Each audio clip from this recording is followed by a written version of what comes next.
जय हिंद दोस्तों, एक बार फिर से स्वागत है आप सभी का मेरी इस ऑनलाइन क्लास में। जैसा कि लास्ट टाइम हम पढ़ रहे थे, थोड़ा सा एक ओवरव्यू देता हूँ फिर आगे चलते हैं। लास्ट टाइम मैंने आपको बताया था कि जब से अंग्रेज आए, अंग्रेज़ों की बात आपको पता है कि हम लोग इसलिए अक्सर करते हैं कि एग्जामिनर को अंग्रेज बहुत पसंद है। हिस्ट्री से जब भी सवाल उठाए जाते हैं इस आधुनिक काल से उठाए जाते हैं, और आधुनिक काल में कौन रहे थे। तो ये मैंने कुछ एक चार्ट सा बनवाया था जिसमें काफ़ी सारी डेट थी। 1599 से शुरुआत करी थी मैंने कंपनी की, और हम आए थे 1858 के क्राउन एक्ट तक। यहाँ पर क्या आ गया था? Crown act. ठीक है, ये क्राउन एक्ट तक आए थे हम। तो अब हम एक एक डेट वाइज पढ़ेंगे, ठीक है, कि कहाँ पर कौन सी सन में क्या घटित हुआ था, उसकी रिलेवेंसी आज के समय को लेकर के क्या है, उस समय पर उस डेट में पर्टिकुलरली किन किन घटनाओं को अंजाम दिया गया था। ठीक है, एग्जाम्स के पर्सपेक्टिव से पढ़ेंगे। तो सबसे पहले शुरुआत करते हैं सन 1599। हाँ, थोड़ा सा बड़ा, ठीक है। सन 1599। इसमें देखिए क्या हुआ था। इंग्लैंड में एक कोशिश की गई थी, जो मैंने लास्ट टाइम भी आपको बताया था। एक कंपनी की स्थापना की कोशिश की गई थी, और उस कंपनी का नाम मैंने आपको बताया था ईस्ट इंडिया कंपनी। पूरा नाम भी मैंने बताया था, ठीक है। आई होप आप सभी को याद होगा, एक बार पलट के देख लिया करो पिछली क्लास को। तो यहाँ पर कंपनी की स्थापना बताता हूँ, ठीक है। एक कंपनी की शुरुआत हुई जिसमें दो बंदों का हाथ था। नंबर 1 पर थे जॉन,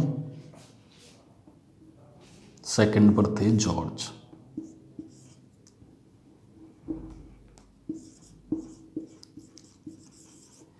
ठीक है, इनका सरनेम था White, John White and George white.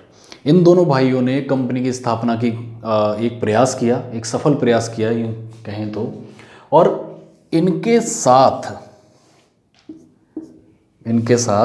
215 लोग और शामिल थे।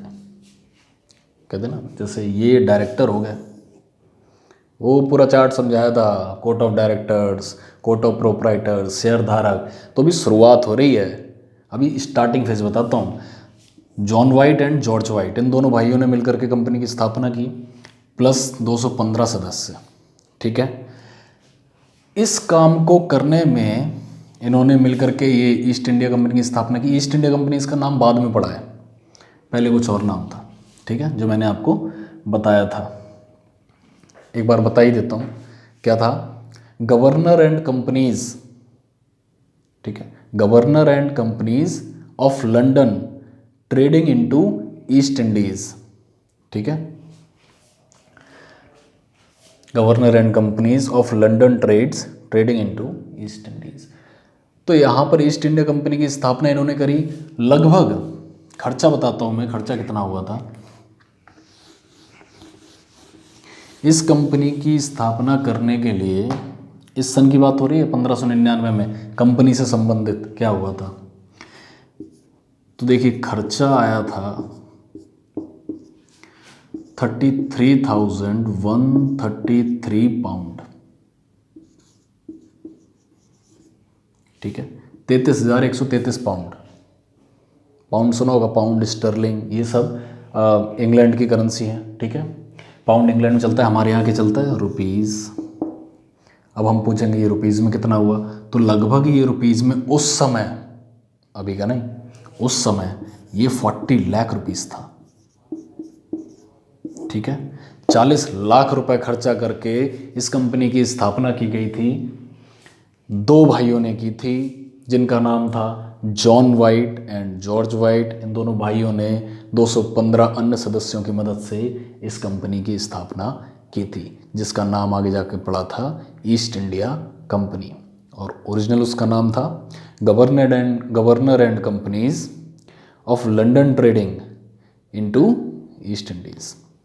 ठीक है, तो ये बात थी कंपनी के संबंध में सन 1599 की। नेक्स्ट हम अगली क्लास में करते हैं।